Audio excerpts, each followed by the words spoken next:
చెప్పండి. మొదటగా ఇప్పుడు మన సంకల్పం చెప్పుకున్నాం. మన ప్రాంతం నుంచి వచ్చాం కాబట్టి మన సంకల్పం, ఇక్కడ కార్యక్రమాలు చేసి ఇక్కడ స్థానంలో స్నానం చేస్తున్నాం కాబట్టి ఇక్కడ సంకల్పం. రెండో చెప్పుకుని ఆ త్రివేణి సంగమంలో స్నానం చేసిన పుణ్యం శరీరానికి ఇవ్వమని ఈ క్షేత్రం యొక్క అర్హత తీసుకున్నాం. ఇప్పుడు రెండవ కార్యక్రమం ప్రాయశ్చిత్తం. దాంట్లో ఇప్పటి వరకు తెలిసి చేసిన పొరపాట్లు తప్పులు ఏవైతే ఉంటాయో అవి శరీరం నుంచి తొలగాలని ఆ గంగ దగ్గర ప్రాయశ్చిత్తాలు మనం చెప్పుకుంటున్నాం. ప్రాయశ్చిత్తము అంటే పశ్చాత్తాపము, చేసిన తప్పు చెబితే పోతుంది. శరీరాల ద్వారా మేము చేసిన పొరపాట్లని తప్పుల్ని దేహం నుంచి తొలగించమని ఆ గంగ దగ్గర మనం చదువుకుంటున్నాం. మన ప్రాంతాల్లో గంగా నది ఉంటుంది కాబట్టి మనం చేసుకోవడానికి చేయడానికి ఆస్కారం లేదు.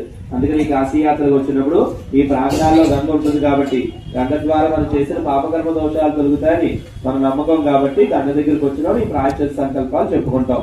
చెప్పండి. మమ జన్మ అభ్యాసాతు ఏ జన్మ ప్రకృతి ఏకక్షణ పర్యంతం మధ్యే వర్తిన కాలే బాల్య యవ్వన కౌమార వార్ధికేషు జాగ్ర స్వప్న సుషుప్తి అవస్థాసు మనో వాక్కాయ కర్మేంద్రియ కృతానాం నేత్రేంద్రియ కృతానాం జ్ఞానేంద్రియ కృతానాం నవానాం నవవిధానాం బహూనాం బహువిధానాం వ్యాపారై వ్యాపారస్య కామక్రోధ లోభమోహ మదమాశ్చర్య విహీనాం ఇహ జన్మని పూర్వజన్మని జన్మజన్మని వేద శాస్త్రనింద మాతృనింద పితృనింద గురునింద తీర్థనింద ఆచార్యనింద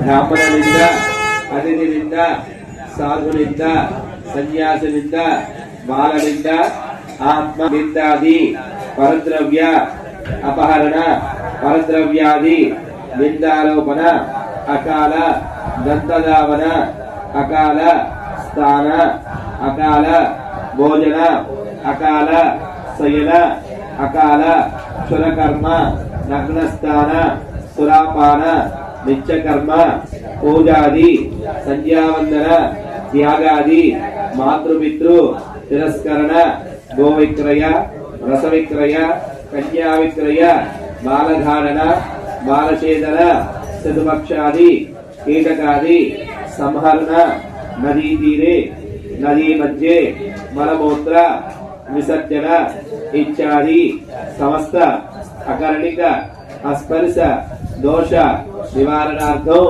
ఏవం శ్రీరామ స్మరణేన జపోహతు నసంశయ శ్రీరామ శ్రీరామ శ్రీరామ రామ రామ రామ. వీటిని ప్రాయశ్చిత్త సంకల్పాలు అంటారు. మమ అంటే నేను, నా యొక్క అని అర్థం వస్తుంది. ఆత్మల కృత అంటే మనసు ద్వారా పలుకుతున్నారు స్వామి అని చెప్పడం. బాల్య యవ్వన కౌమార వార్ధికేషు ప్రతి మనిషికి ఉండేటువంటివి 4 సందర్భాలు. బాల్యం అంటే చిన్నతనం, యవ్వనం అంటే వయసు వచ్చిన తర్వాత, కౌమారం అంటే భార్య పిల్లలతో సంసార జీవితం గడిపేటప్పుడు, వార్ధికేషు అంటే ఆఖరి సమయంలో వచ్చే వృద్ధాప్యం. చిన్నతనంలో మనకి తెలిసి చేస్తాం, వయసు వచ్చినప్పుడు అన్ని నాకే తెలుసు అనేటువంటి భావనతో ఎక్కువ తప్పులు చేస్తాం. తర్వాత సంసార జీవితం గడిపినప్పుడు ఈ సంసార జీవితంలో భార్య బిడ్డలు పోషించడానికి చేస్తాం. ఆఖరి సమయంలో వృద్ధాప్యం, కొన్ని చేయగలిగి కొన్ని చేయలేక తప్పులు చేస్తూ ఉంటాం. అందుకని ఈ 4 సందర్భాల్లో కర్ణేంద్రియ కృతానాం చెవుల ద్వారా మంచి మాటలు విని, చెడు మాటలు విని, అబద్ధాలు విని, బూట్లు విని, వినకోణం ఏవైతే విన్నామో ఆ విని చేసినటువంటి తప్పులు. నేత్రేంద్రియ కృతానం కళ్ళ ద్వారా చూడకోణం చూసి చేసినటువంటి తప్పులు. జ్ఞానేంద్రియ కృతానం ఆలోచన ధర్మబద్ధంగా ఉండాలి, మంచిగా ఉండాలి. చెడు ఆలోచనలు ఆచరిస్తూ వేరే విధంగా ఆలోచనలు ఆచరించి శరీరాన్ని అనవసరమైన ఆలోచనలతో ఇబ్బంది పెట్టి చేసినటువంటి జ్ఞానంతో మనం చేసినటువంటి తప్పుల్ని, ఇలా చేసినటువంటి నా పొరపాటుని తప్పుల్ని దేహం నుంచి తొలగించమని కాయిక దోష శరీరం ద్వారా చేసిన తప్పులు. వాచక దోష నోటి ద్వారా మాట్లాడి తిని తాకి మనం ఇబ్బంది పడి మన మాటతోటి ఎదురు వారిని ఇబ్బంది పెట్టి నోటి ద్వారా చేసిన తప్పులు. మానసిక మనసులో బాధపడుతూ చేసేటువంటి పని సక్రమంగా చేసినటువంటి పొరపాట్లు. జ్ఞానత అజ్ఞానత కొన్ని తెలిసి కొన్ని తెలియక చేసిన పొరపాట్లు. పరప్రేరణ అయ్యావని ఆ మనిషి ఆచార్యవి ఇలా ఉండాలి, ఇది కొనుక్కోవాలి, నాకు ఇది కావాలి, వాడు తెచ్చుకుని సంపాదించుకున్న డబ్బులతోటి ఇది కొనేసుకున్నాడు. మన మీద కన్నా పక్కవాడి మీద ఎక్కువ తాపత్రయం ఉంటుంది మనకి ఈ రోజుల్లో. అందుకని శరీరాల ద్వారా మనం ఎంతవరకు ఉన్నాం, మనకు ఉన్న దాంట్లో మనం సంతోషంగా ఉన్నామా లేదనేది ఆలోచించాలి. 1 కోటి రూపాయలు సంపాదించినా ఒకే కంచెల్లో అన్నం పప్పు కూర తింటాడు. వాళ్ళు సంపాదించిన డబ్బు తినడు, వాళ్ళు తీసుకొచ్చిన ఐశ్వర్యాన్ని తినడు. మనం ఆలోచించవలసినటువంటి దృష్టిని బట్టే ఉంటుంది. అందుకని మనం ఎలా ఉన్నాం, భగవంతుడు మనం ఇచ్చిన దాంట్లో సంతోషంగా ఉన్నామా లేదా, ఇది మనకు కావాల్సింది. చావు పుట్టుకలు రెండో సత్యాలు. ఎలా పుట్టామో భగవంతుడు మన దేహాన్ని అలాగే తీసుకువెళ్తాడు. కానీ బతుకున్నంత వరకు సంఘంలో జీవించడానికి గౌరవ మర్యాదల కోసమే మనకి సంపాదన. అందుగురించి ఆ సంపాదన వచ్చిన దాంట్లో తృప్తికరంగా జీవించాలి. ఎక్కువ ఆశలు పడి శరీరాంతో మనం చేసేటువంటి తప్పులు ఏవైతే ఉంటాయో వీటన్నింటినీ కూడా తొలగించమ్మా అని చెప్పి శ్రీరామస్మరణేన జపోవద్దు నా సంశయ. రామచంద్రమూర్తి అంటే ధర్మమూర్తి. ధర్మం అనేటువంటి పదంలో మొట్టమొదటి నిలబడి ఎలా బతకాలో మనకి నేర్పినవాడు. అందు గురించి నీ నామస్మరణ ద్వారా నేను చేసిన పొరపాట్లు ఉంటే తొలగించమని రామ రామ రామ స్వామిని స్మరణ చేసుకుని ఆ గంగమ్మ దగ్గర ప్రాయశ్చిత్తాలు చేస్తూ శరీరాన్ని శుద్ధిపరుచుకున్నాం. ఇవి చిన్నతనం నుండి ఇప్పటి వరకు మనం తెలిసేదిగా మన జీవిత కాలంలో మనం చేసిన పొరపాట్లు తొలగించుకోవడానికి గంగ దగ్గర చెప్పుకున్నటువంటి ప్రాయశ్చిత్త సంకల్పాలు. సంకల్పంతో స్థానపుణ్యం, ప్రాయశ్చిత్తాలతో శరీర శుద్ధి చేసుకున్నాం. సంకల్ప ప్రాయశ్చిత్త 2 కార్యక్రమాలు పూర్తయ్యాయి. ఎడమ చేతిలో ఉన్నవన్నీ కుడి చేతిలో మార్చుకుని అక్షంతలో నీళ్లు కుడి చేతితో గంగమ్మ మీద డబ్బాలపై విడిచిపెట్టేసేయండి. ఆ గంగ డబ్బా మీద విడిచిపెట్టేయండి. అక్షంతలో నీళ్లు ఆ గంగమ్మకు సమర్పించేయండి. ఆ నీళ్లు చుక్కలు పోసిన తర్వాత ఆ గంగ డబ్బాకి చుట్టూ పసుపు రాసి కుంకుమ బొట్లు పెట్టండి. ఇప్పుడు గంగ ఆ డబ్బాకి 4 పక్కల మీ ఆకులు పసుపు ఉంటుంది. పసుపు తీసుకొని డబ్బాకి క్యాన్ చుట్టూ పసుపు రాసి కుంకుమ బొట్లు పెట్టండి. కలసకి ఎలా రాస్తారు అలా డబ్బాల చుట్టూ పసుపు రాసి కుంకుమ బొట్లు పెట్టండి.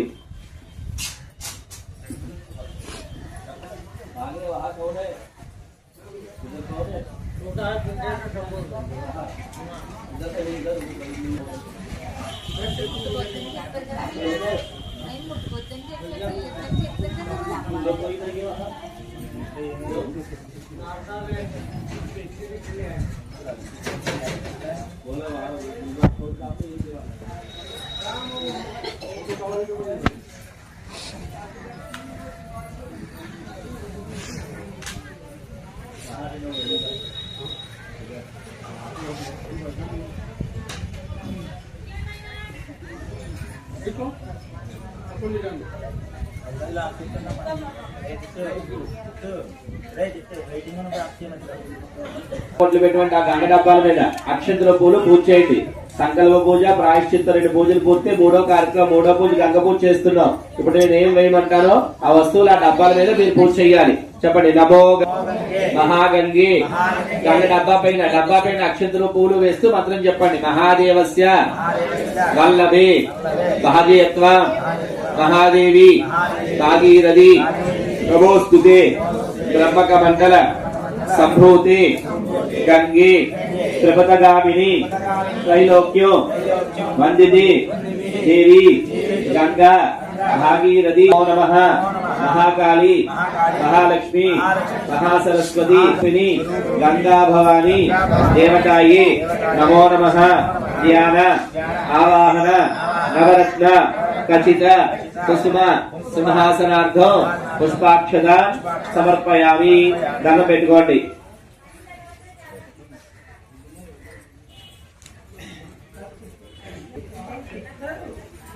लोगों की गलती है, इनको भी लेके आना चाहिए ना.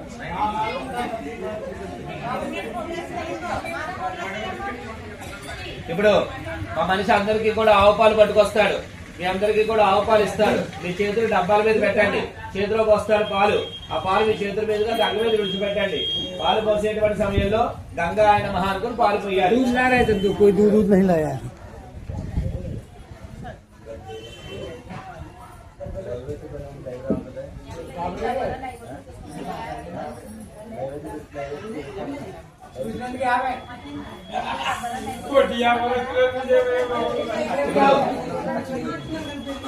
మీ భార్య భర్తలో విఘ్నేశ్వరుడు ఇచ్చారు. కాస్త కుంకుమొట్టు పెట్టండి వినాయకుడికి. మీ దంపతులు నలుగురు కూడా ఆడవారేమో పసుపు కుంకుమ, మగవారేమో అక్షంతల పూలు వినాయకుడి మీద పూజ చేయండి. మగవారేమో అక్షంతల పూలు, ఆడవారు పసుపు కుంకాలు పూజ చేయండి. అక్కడ తోలపాకులో పసుపు కుంకుమ ఉంటుంది. మీరు కాదు అదే కళ్యాణం వాళ్ళు. ఓం సుముఖాయ నమః, ఓం ఏకదంతాయ నమః, ఓం కపిలాయ నమః, ఓం గజదండకాయ నమః, లంబోదరాయ నమః, వికటాయ నమః, విఘ్నరాజాయ నమః, గణాధిపాయ నమః, గమకేతవే నమః, గణాధ్యక్షాయ నమః, బాలచంద్రాయ నమః, ఏకాయ నమః, కుమారగురువే నమః, పార్వతీపుత్రాయ నమః, మోదకప్రియాయ నమః, వరసిద్ధివినాయక స్వామినే నమో నమః, గణపతియే నమో గణపతియే నమః, ప్రమదపతియే నమస్తే లంబోదరాయ ఏకదంతాయ విఘ్నవినాశనే సంసుతాయ నివర్తనోత్లయే నమో నమః. एकदन्ताय वक्रतुण्डाय धीमहि तन्नो श्री महागणाधिपति नमः। वेदीदान समय काले नानाविध परमलपत्र हरिद्र కుంకుమ పుష్పాక్షత పూజాన్ సమర్పయామి। రెండు పువ్వులు వేసి దండం పెట్టుకోండి।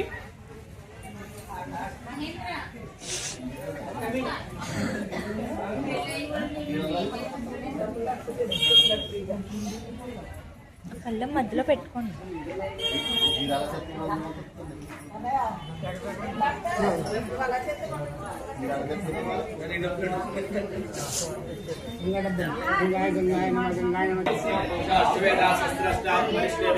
స్వస్తిరో బృహస్పతి దదాతు। పాలు పోసిన తర్వాత కొంచెం నీళ్ళు పోసుకోండి। పాలు పోసిన కొంచెం నీళ్ళు పోసుకుని నీళ్ళు మొదలు పెట్టండి। ఆ భోజిష్టామయ్యో భోస్తారం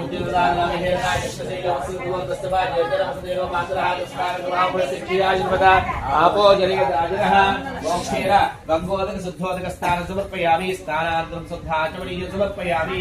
పాదయోః పాద్యం సమర్పయామి। అస్తయోః అర్ఘ్యం సమర్పయామి। ముఖే ఆచమనీయం సమర్పయామి। శిరసి స్నాపయామి।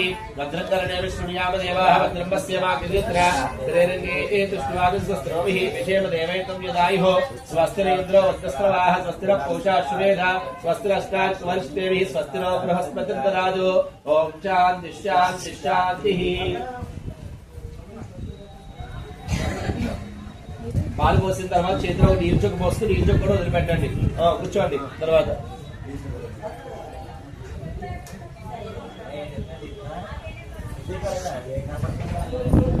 ఈ ఆకులో గులాబీ రంగుతో ఉంది చూడండి, కుంకుమ ఉంది బ్లూ కలర్ లో, నీలం రంగులో ఉంది।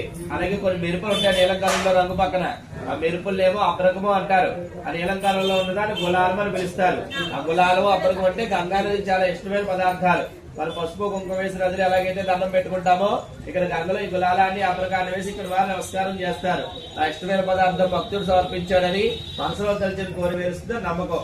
ఆ గంగాన్ని నమ్ముకొని ఇక్కడ జీవనాధారం కాబట్టి ఇక్కడ ఎటువంటి పూజా కార్యక్రమాలు చేసినా అవి రెండు వస్తువులు లేకుండా ఇక్కడ ఎటువంటి కార్యక్రమాలు నిర్వర్తించరు। ఇక్కడ మనం గంగ పూజ చేసుకుంటున్నాం కాబట్టి మనకు కూడా వస్తువులు ఇవ్వడానికి కారణం। 3 సార్లు ఆ నీలం కలరు, 3 సార్లు ఆ మెరుపులు గంగ డబ్బాల మీద వేసి మనసులో కోరి చెప్పి దండం పెట్టుకోండి అందరూ కూడా। గంగాభవాని దేవతాభ్యో నమః। వస్త్రయజ్ఞోపేత గంధార్థం గులాలం సమర్పయామి। ఆయనే దేవరాయ దుర్వారవంతి స్త్రీకి అర్ధాశ్పుండరీకాని సమృద్ధస్య గృహాయిమే అలంకరణాత్ అప్రకారం సమర్పయామి। హరిద్ర కుంకుమ పూజయామి। పసుపు కుంకాలు పూజ చేయండి। పసుపు కుంకుమ పూజ చేయండి। మహాకాళీ నమః, మహాలక్ష్మీ నమః, మహాసరస్వతి నమః, దత్తావిష్ణు ప్రదాయక నమః, లోకానుగ్రహకారుణ్య నమః, భాగీరథ తీర్థ నమః, సర్వపాపదోష నివారణే నమః, శివ జడజోడు ధారస్య నమః, అలంకరణ స్వరూపిణ్య నమః, సర్వపాపదోష నివారణే నమః, మహాకాళీ మహాలక్ష్మీ మహాసరస్వతి స్వరూపిణి సర్వపాపదోష నివారణి భాగీరథి గంగా దేవతాయే నమో నమః। నానావిధ పరిమళపత్ర హరిద్ర కుంకుమ పూజాన్ సమర్పయామి। దండం పెట్టుకోండి। మీకు ఇచ్చిన అగ్రత్తలు తీసుకోండి। అగ్రత్త కుడి చేతితో పట్టుకుని డబ్బా చుట్టూ తిప్పి 3 సార్లు కాలు చూపించండి। వనస్పతిర్మవేద్దివ్యర్నాళగంజేసుమద ఆగ్రయస్తర్వ దేవానాం లోకోయం మృదుగృహేత। గంగ పూజా సమయకాలే గంగా భవాని దేవతాయ నమః। దోమాగ్రావ్యామి దోమాగ్రావ్యామి దోమాగ్రావ్యామి। అలా సూర్యుడు వెలికి దండం పెట్టండి।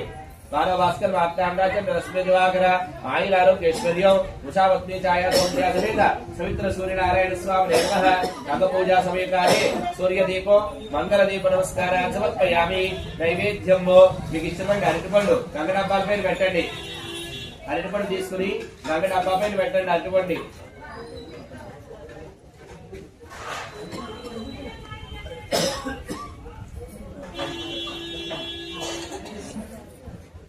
ఒక నీళ్ళు చొప్పు చల్లండి। ఓం భర్గో స్వః తస్మిద్రవరే యజ్ఞమ్మ భర్గో దేవస్య ధీమహి ధియో యో ప్రచోదయాత్ సత్యవత్యేన పరిశించామి। అమృతవస్తమృతోపస్తరవసి గంగా భవాని దేవతాభ్యో నమః। అవసరార్థం కదలీ ఫల నైవేద్యం సమర్పయామి। ఐస్తాలు చేయి చూపించండి। ఓం ప్రాణాయ స్వాహ, ఓం అపానాయ స్వాహ, ఓం యానాయ స్వాహ స్వాహ, సమానాయ స్వాహ, బ్రహ్మణే స్వాహ। మధ్య మధ్య పానీయం సమర్పయామి। అమృతావిధానవసి ఉత్తరాభోగం సమర్పయామి। హస్తో పాదోపచార్యామి। శుద్ధ ఆచమనీయం సమర్పయామి। మళ్ళా కొద్దిగా అక్షంతలు జరండి డబ్బాల పైన। మనోపనాయ నమః। కబులు దేవరాజు అక్షతాన్ని సమర్పయామి। దండం పెట్టుకోండి। నమస్కరోమి। కనుక గర్భ పూజ వాళ్ళు ఒక 5 నిమిషాలు కూర్చోండి। మన ప్రాంతాల్లో దేవుడి కళ్యాణం చూస్తే ఎంత మంచిదో ఈ క్షేత్రంలో వేణి కళ్యాణం కూడా అంతే గొప్పది। అయిపోయాక అందరికీ కలిపి లాస్ట్ లో హారతి ఇప్పిస్తారు।